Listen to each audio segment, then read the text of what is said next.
அதிகாரத்தை பெற்றுக்கொண்டது சிலுவை. ராஜரிகம் பண்ணுவது 1000 வருட அரசாட்சி. கைத்தறிங்க. ஆமென். ஹல்லேலூயா.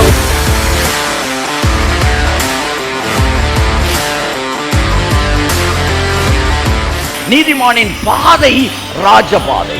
நீதிமானின் பாதை நண்பகல் வரைக்கும் அதிகமாய் பிரகாசிக்கிற சூரியனின் பிரகாசத்தில் போடுது.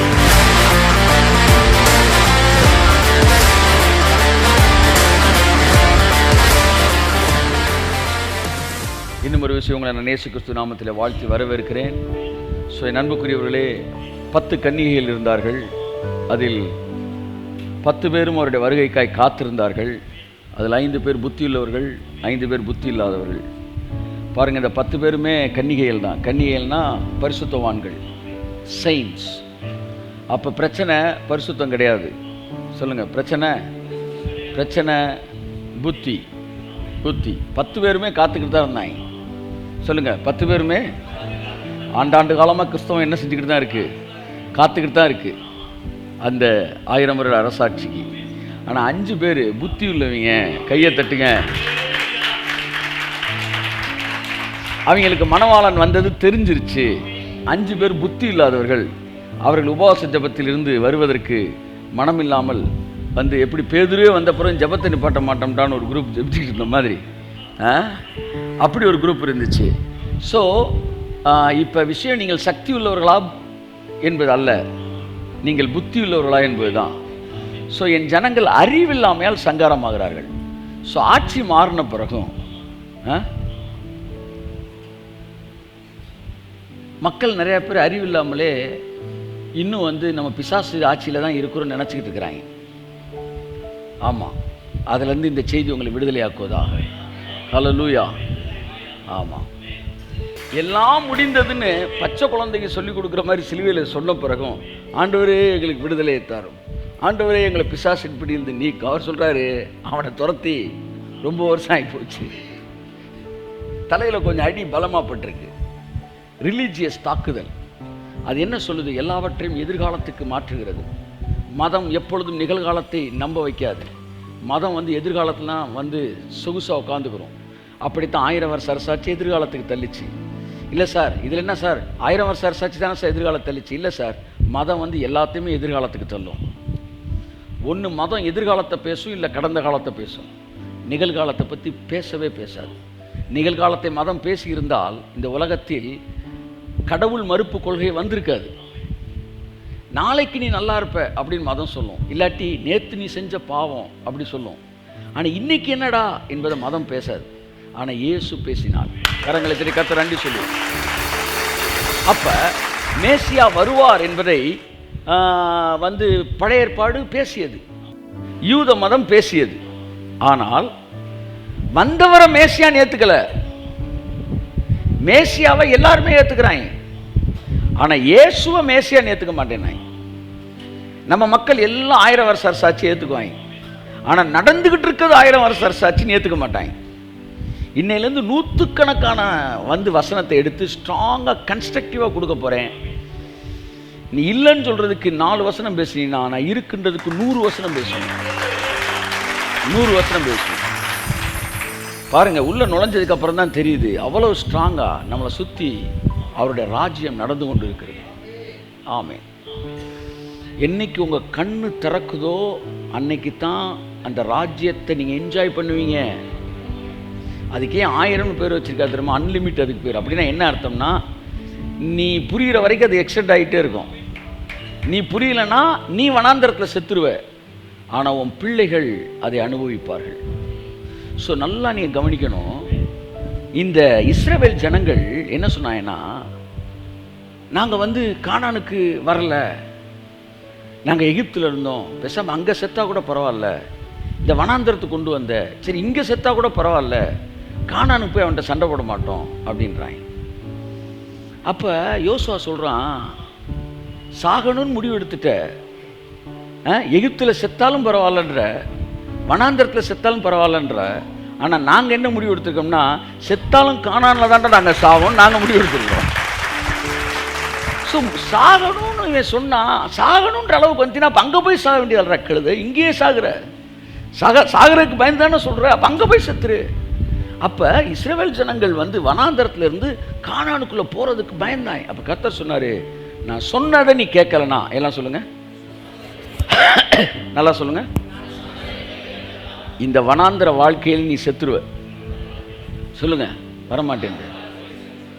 ஆனா உன் பிள்ளைகள் இருக்காங்களே, அவர்கள் நீ எந்த கானானை ஏற்றுக்கொள்ள மாட்டேனியோ அந்த கானானுக்குள் அவர்கள் பிரவேசிப்பார்கள். இப்ப சொல்ற இந்த சத்தியத்தை நீங்க ஏத்துக்கலன்னா நீங்க 1000 வருஷ அரசாட்சியை என்ஜாய் பண்ண மாட்டீங்க. ஆனா உங்க சந்ததியும் சந்ததியும் இந்த 1000 வருஷ அரசாட்சியை என்ஜாய் பண்ணும். ஆனா நான் என்ன விரும்புறேன், நீங்க செத்து உங்க பிள்ளையை அனுபவிக்கிறீங்க, நீங்க விட்டுட்டு போகலாம். ஆனா நான் உங்க பிள்ளைகளோடு சேர்ந்து நான் தான் அனுபவிப்பேன்னு யோசுவாவும் காலேப்பும் முடிவெடுக்கிறேன். யோசுவாவும் காலேப்பு சொன்னாங்க, உங்க பிள்ளையை மட்டும் இல்லடா, உங்க பிள்ளைகளோட சேர்ந்து நாங்களும் அதை அனுபவிப்போம் என்று, நாங்கள் அந்த தேசத்தை சுதந்திரிப்போம் என்று சொன்னார்கள். என் அன்புக்குரியவர்களே, மதம் எல்லாத்தையும் வெளியே தெளிச்சு மேசியாவை நம்புச்சு. எது? யூத மதம். ஆனா இயேசுவை மேசியான்னு ஒத்துக்க மாட்டேன்ட்டான். இன்னைக்கு கிறிஸ்தவம் 1000 வருஷ அரசாட்சிய நம்புது. ஆனா இப்ப நடந்துகிட்டு இருக்கிறது 1000 வருஷ அரசாட்சி நம்ப மாட்டேங்குது. அப்ப அன்னைக்கு என்ன சொன்னாங்க, இயேசுவை கிறிஸ்து என்று எவன் பேசுறானோ அவனை கல்லறிடா அப்படின்னாங்க. கிறிஸ்துன்னு பேசினா அவங்களை கல்லறிய மாட்டாங்க, இயேசுதான் கிறிஸ்துன்னு அடி வாங்க வேண்டியது. புரியுதா? 1000 வருஷ அரசாட்சியை பேசினா இன்னைக்கு யாரும் கல்லறிய மாட்டாங்க. ஆனா இதுதான் 1000 வருஷ அரசாட்சினா கல்லறிவாங்க. ஸோ மேசியா வருவார் வருவார் வருவார் நாங்க. மேசியா வந்தார், மேசியா போயிட்டார். ஆனால் இன்னும் உபவாச ஜெபம் தொடர்ந்து நடந்துக்கிட்டே இருக்கு. எங்க? வெயிலிங் வால், அழுகையின் சோரில் அழுதுகிட்டே இருக்கிறாங்க. எல்லாம் சொல்லுங்க, வந்ததை சொல்லுங்க, சத்தமாக சொல்லுங்க. நீ என்ஜாய் பண்ணாட்டி போனதுக்கப்புறம் அழுதுகிட்டே இருக்க வேண்டியதுதான். அந்த கூட 3 தடவை இறங்குச்சு, எழுந்து அடித்து புசி. இவன் இல்லைங்க, நாங்கள் நல்ல குடி நாணயங்க, நாங்கள் வந்து யோக்கியங்க, நாங்கள் அப்படிங்க இப்படிங்க, சோ கால் டிசிப்ளின் பீப்புளுங்க, நாங்கள் அதெல்லாம் சாப்பிட மாட்டோங்க அப்படின்ன உடனே 2வது தடவை இறங்குது, 3வது தடவை இறங்குது. பைபிள் சொல்லுது, பின்பு அந்த கூடை வானத்திற்கு எடுத்துக்கொள்ளப்பட்டது. இங்கே கூட எடுத்துக்கப்படாது, நீ எடுத்துக்கப்பட்டு.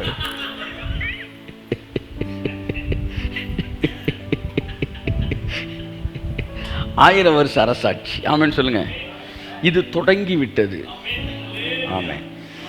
மதம் இயேசுவை அங்கீகரிக்கல, இயேசு போயிட்டாரு. யோவான் சனகன் அங்கீகரிக்கல, யோவான் சனகனும் போயிட்டாரு. அவன் தான் எலியானவங்களுக்கு தெரியல. இப்படி வர்றதெல்லாம் விட்டுப்புட்டு என்ன 8ஆம் நம்பர் பஸ்ஸை விட்டுட்டு நிற்கிற மாதிரி நின்றுக்கிட்டு இருக்க வேண்டியதான். ஆனால் கர்த்தர் இன்றைக்கு நம்மளோட கண்களை திறந்துட்டார். கொஞ்சம் புளிச்ச மாவு எல்லா மாவையும் புளிக்க பண்ணுவது போல இன்றைக்கு உங்கள் இருதயத்தை நீங்கள் கடினப்படுத்தாமல் இருப்பீர்கள் என்றால் பரவாயில்ல. நிறைய பேர் ஒரு டவுட்டோடு உட்காந்துருக்கிறீங்க, நிறைய பேருக்கு ஃபுல்லி கன்வின்ஸ்டு, சிலர் பார்ட்லி கன்வின்ஸ்டு, சிலர் மேக்ஸிமம் கன்வின்ஸ்டு, ஆல்மோஸ்ட் கன்வின்ஸ்டு, இப்படி நிறைய பேர் இருக்கிறீங்க. நல்லது, அப்படி வர்றது தான் நல்லது. டவுன்லோட் ஆகி ஃபுல் டவுன்லோட் ஆகணும். ஆமாம், எங்கேயோ ஒரு இடத்துல சொல்லிகிட்டே இருந்தப்போ யாரோ ஒரு சொன்னானே வந்து, அண்ணனே இப்படி சூப்பராக நடந்துருச்சு பாமனே, உண்மைக்கே கர்த்தர் நம்ம கூட இருக்காரு இல்லை அப்படின்னு. அட பாவி, இவ்வளோ நாள் எப்படா நீ கூட ட்ராவல் பண்ண அப்படின்ன மாதிரி. Finally we will accept. பரவாயில்ல, சத்தியத்தை கேட்டு நீங்கள் கன்வின்ஸ் ஆறு, நல்லது. எடுத்தோன்னே கன்வின்ஸ் ஆகிட்ட அப்புறம் எங்களுக்கு வேலையே இல்லைல்ல. God is good. மறுபடியும் நாம் 1000 வருஷ அரசாட்சியை பற்றி தொடர்ந்து படிக்க போகிறோம். ஒரு விஷயத்தை இது வரைக்கும் நான் பேசினதில் வந்து ஒரு விஷயத்தை சொல்கிறேன். 1000 வருஷ அரசாட்சி இந்த 2 பாட்டம் லைன் சொல்கிறேன். அது போய் சேருகிற இடமல்ல, போகிற வழி. ஏசாயா 35 ரொம்ப தெளிவாக இருக்குது. பெரும் பாதையான வழி ஒன்று உண்டாயிருக்கும், அந்த வழியிலே பிரவேசிக்கிறவர்கள் பேதையாக இருந்தாலும் திசை கெட்டு போவதில்லை, துஷ்ட மிருகம் அந்த வழியாய் வருவதில்லை. பாருங்கள், அங்கே வந்து அசுத்தனும் விருத்த சேதனம் இல்லாதவனும் இனி உன் வழியாய் வருவதில்லை. அப்படின்னா அந்த வழி தான் 1000 வருஷ அரசாட்சி. தேவன் போய் சேருகிற இடத்தை மட்டும் ஆசீர்வதிக்கிறவல்ல, வழியையும் ஆசீர்வதிக்கிறவர். அதனால தான் கர்த்தர் சொன்னார், உன் பாதைகள் நெய்யாய் பொழி. நீதிமானின் பாதை ராஜபாதை, நீதிமானின் பாதை நண்பகல் வரைக்கும் அதிகமாய் பிரகாசிக்கிற சூரியனின் பிரகாசத்தை போல. கர்த்தரால் மீட்கப்பட்டவர்கள் அதிலே நடப்பார்கள். இதுக்கு மேல உனக்கு என்னடா வசனம் வேணும்? கர்த்தரால் மீட்கப்பட்டவர்கள் அதிலே நடப்பார்கள். யார் மீட்கப்பட்டவர்கள்? பேதுரு சொல்லுகிறான், நாம் அவருடைய இரத்தத்தினால் மீட்கப்பட்டிருக்கிறோம். மீட்கப்பட்டு இப்ப என்ன பண்ணிக்கிட்டு இருக்கோம்? தூங்கிட்டு இருக்கோமா? நடந்துகிட்டு இருக்கிறோம். அப்ப நீ நடந்துகிட்டு இருக்கீங்கன்னா அப்ப அதுதான் 1000 வருஷ அரசாட்சி.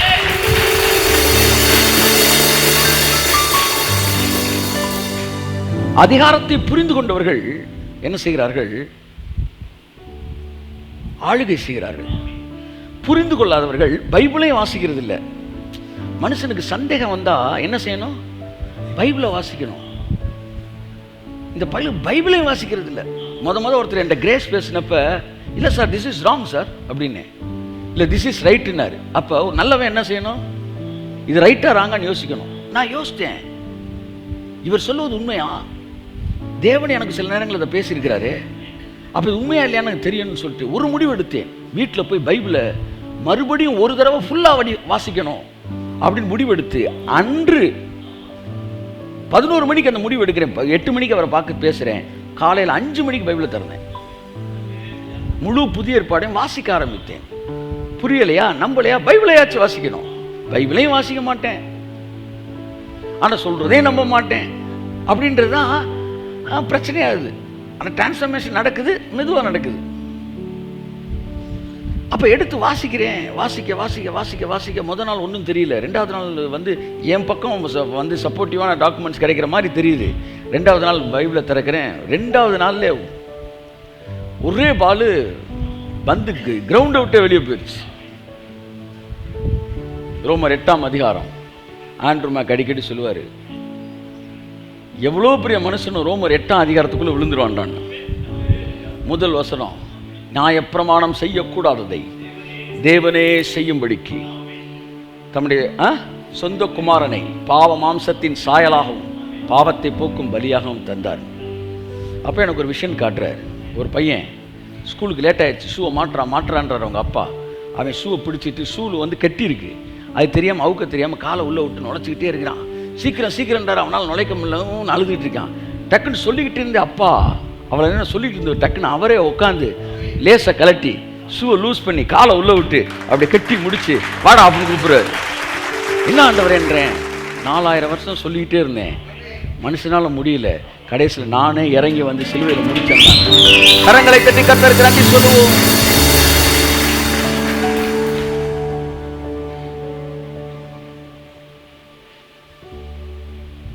அப்ப சிலுவையில் நம்ம செய்ய முடியாதத நம்ம பேருக்கு தேவனே செஞ்சு முடிச்சார். அப்ப நம்ம செஞ்சா எப்படி அனுபவிப்போமோ அப்படி நம் பெயருக்கு தேவன் செய்ததை அனுபவிக்கத்தக்கதாக நாம் அழைக்கப்பட்டிருக்கிறோம். ஸோ 1000 வருட அரசாட்சி நடந்து கொண்டிருக்கிறது. ஆமென். நிறைய பேருக்கு என்ன நடந்துகிட்டு இருக்குன்னே தெரியல. காந்தியை சுட்டுட்டாங்களான்றான் ஒருத்தன், இந்திரா காந்தி செத்துட்டாங்களா அப்படின்றான்.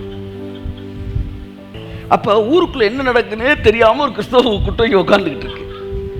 அது என்ன செய்யுது? வெந்ததை தின்று விதி வந்தால் சாவோம் அப்படின்னு. ஆனா பைபிள் நம்மை எதற்கு அழைக்கிறது? பைபிள் சொல்லுது, என் ஜனங்கள் அறிவில்லாமையால் சங்காரமாகிற. எல்லாம் சொல்லுங்க. இந்த வசனத்துல முக்கியமான வார்த்தை என்ன சொல்லுங்க? சத்தமா சொல்லுங்க. வேற யார சொல்லுங்க? நான் சொல்லவா? என் ஜனங்கள். கை தட்டுங்க. சங்காரமாகிறது என் ஜனங்கள். முக்கியமான வார்த்தை, என் ஜனங்கள் சங்காரமாகிறார்கள். பக்கத்தில் தட்டி சொல்லுங்க, என் ஜனங்கள். என் ஜனங்கள் சங்காரமாகிறார்கள். என் ஜனங்கள். அப்ப கடவுளுடைய ஜனம் சங்காரமாக முடியுமா? முடியும். அவர்கள் லோக பிரபுக்களில் ஒருவனை போல மடிந்து போகிறார்கள். இந்த தெருவில் அடிபடுற நாய் மாறி தேவனுடைய பிள்ளைகள் அடிபட்டு மரித்து போகிறார்கள். அவர்கள் தாங்கள் தேவர்கள் என்பதை உணர்ந்து கொள்ளுகிறதில்லை. என் ஜனங்கள் அறிவில்லாமையால் சங்காரமாகிறார்கள். அப்ப கடவுளோட பிள்ளையானி இருக்கிற, அது மட்டும் முக்கியம் இல்ல மகளே, நீ அறிவுள்ளவளாய் இருக்க வேண்டும். எவ்வளவு பெரிய கரையத்தை கர்த்தர் செலுத்தி முடிச்சிருக்கிறாரு. எவ்வளவு பெரிய வேலை இந்த சிலுவையில நடந்து முடிஞ்சிருக்கு. எவ்வளவு பெரிய ஒரு பெரிய பரிமாற்றம் நடந்திருக்கு. எவ்வளவு பெரிய ஆட்சி மாற்றம் நடந்திருக்கு என்பதையெல்லாம் புரிந்து கொண்டவர்களாய் அமர்ந்திருக்க வேண்டும். ஒரு பெரிய சேஞ்ச் நடந்திருக்கு. என்றைக்கு நீங்க அதிகாரத்தை நீங்க மாறி இருக்குன்னு புரிஞ்சுக்கிறீங்களோ அன்னைக்கு தான் வாழ்க்கையில் ஆசீர்வாதம் கடந்து வரும். நான் சொல்றேன். கரங்களை தட்டி கர்த்தருக்கு நன்றி சொல்லுமா. இன்னைக்கு மிக அழகாக பைபிள் ஒரு சாப்டர்ல இருந்து 1000 வருஷ அரசாட்சி நான் பேச விரும்புகிறேன். சங்கீதம் 97 வாசிப்போம். 12 வசனம் இருக்கு, 12 வாசிப்போம். கர்த்தர் ராஜரீகம் பண்ணுகிறார். கை தட்டுங்களேன் ஒரு தடவை, அவருக்கு நல்லா தட்டுங்களேன். கர்த்தர் சொல்லுங்க. உம்மை ஆராதிப்பேன் அழகே, என்னை மன்னிக்க வந்த அழகே, உம்மை பாட உம்மை புகழ ஒரு நாவு பத்தரை. பிசாசு ராஜரீகம் பண்ணுகிறான். கரெக்டா வாசிங்க.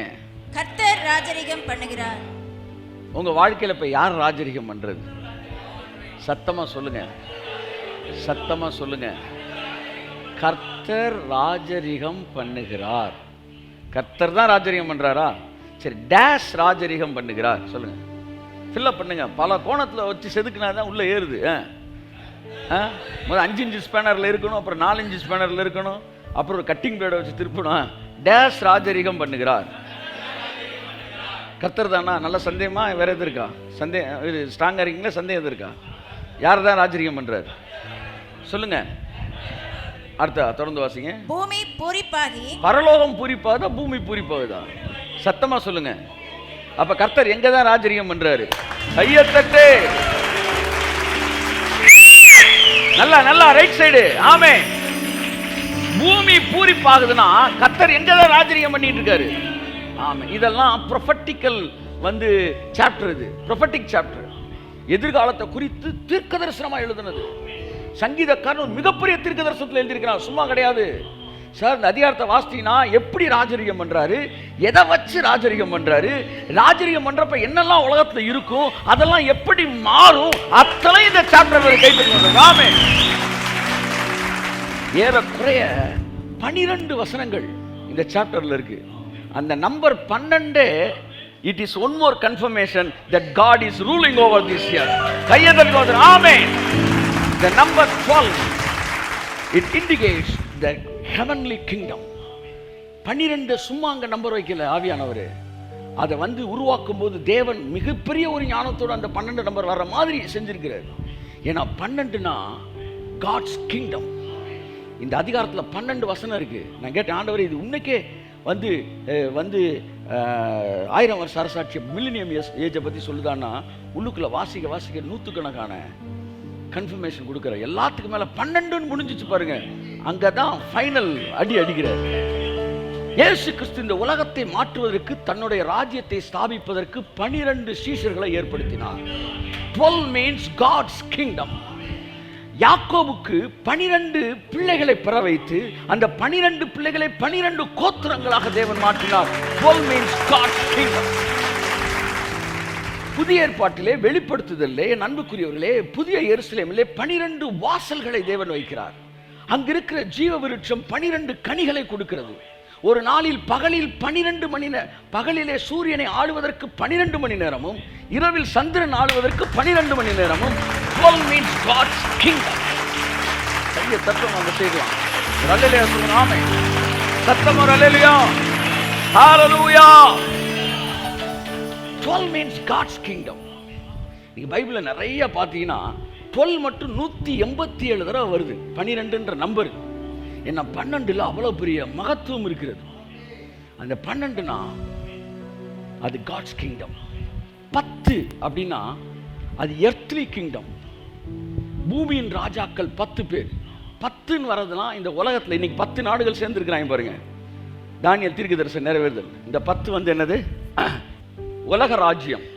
10 means earthly kingdom, 12 means God's kingdom. 12ன்னு ஒரு நம்பர் வந்துச்சுன்னா அங்கே தேவனுடைய அரசாட்சி இருக்கிறது என்பதை புரிந்து கொள்ள வேண்டும். இந்த அதிகாரம் தேவன் இந்த பூமியில் ரூல் பண்ணும்போது எப்படி இருக்கும், என்னெல்லாம் இருக்கும், எப்படி மாறும், தேவன் எப்படி அரசாட்சி செய்வார், இது எல்லாத்தையும் பின்னாடி கொஞ்சம் வாலிமேன்மா, பின்னாடி கொஞ்சம் ஏற்றுப்பா. அப்போ இந்த 97 அதிகாரம் தேவன் இந்த பூமியை ராஜ்யத்தில் ஆளுகை செய்யும் போது எப்படி இருக்கும்னு இன்னைக்கு நடக்கிறதா அப்பவே சொல்லியிருக்கிறார்.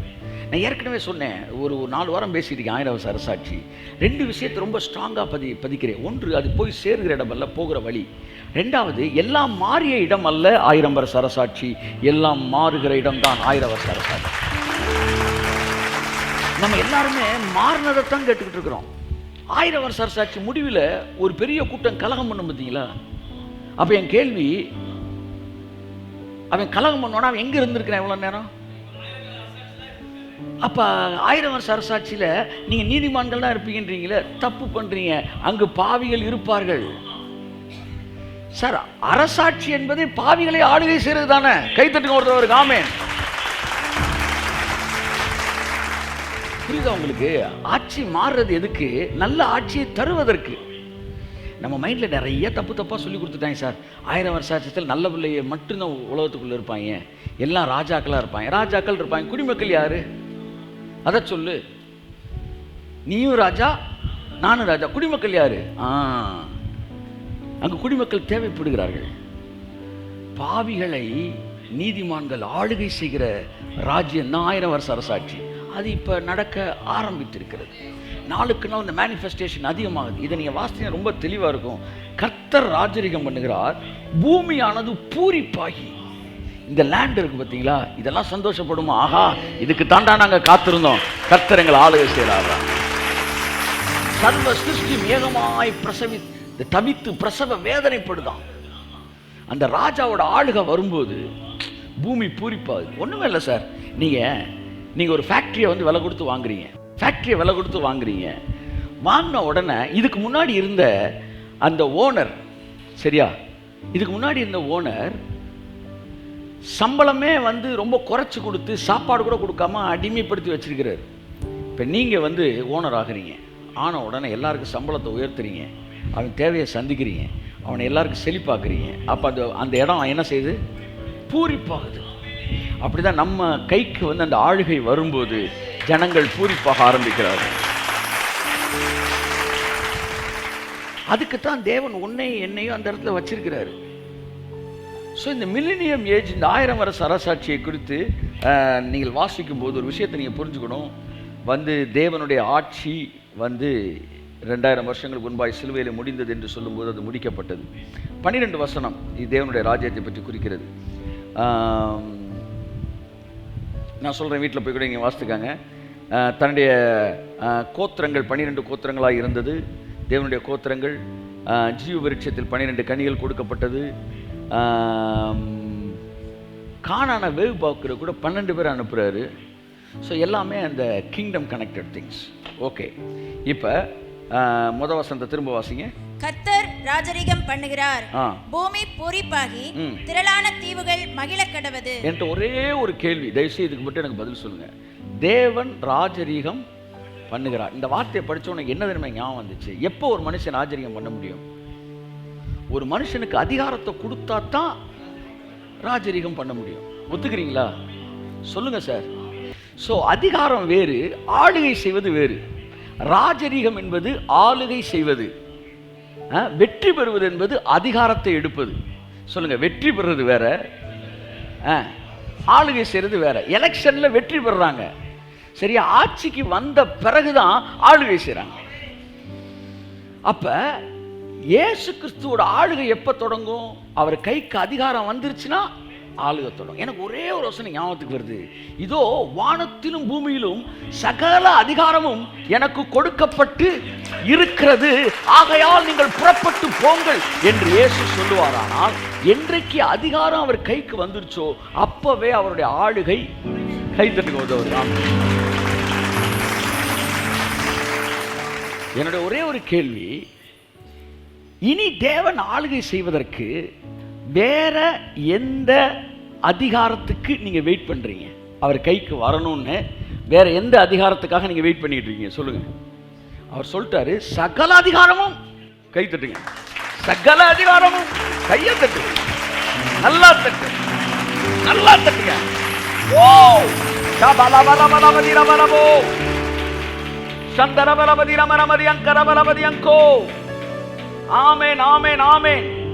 சகல அதிகாரமும் கைக்கு வந்துருச்சு. வேறு எந்த அதிகாரத்துக்காக அவர் காத்திருக்க வேண்டும்? இல்ல வேறு எந்த அதிகாரத்துக்கு நீ காத்திருக்கிறாய்? சொல்லுங்க சார். ஆளுகை தொடங்குறதுக்கு வேற எந்த அதிகாரம் இன்னும் அவருக்கு தேவைப்படுது? ஏதாச்சும் ஒரு அதிகாரம் பாக்கி இருக்குதா? வெயிட் பண்றாரா? எல்லா அதிகாரம் கைக்கு வந்துருச்சு. அப்ப இனிமேல் வேறு எந்த அதிகாரத்தையும் காத்திருக்க வேண்டாம். பக்கத்துல தூக்கிட்டு பளிச்சுன்னு கொடுத்து சொல்லுங்க, வேற எந்த அதிகாரத்துக்கு நீ காத்துக்கிட்டு இருக்கிற? அப்புறம் என்ன, ஆளுகை செய்ய வேண்டியது தானே?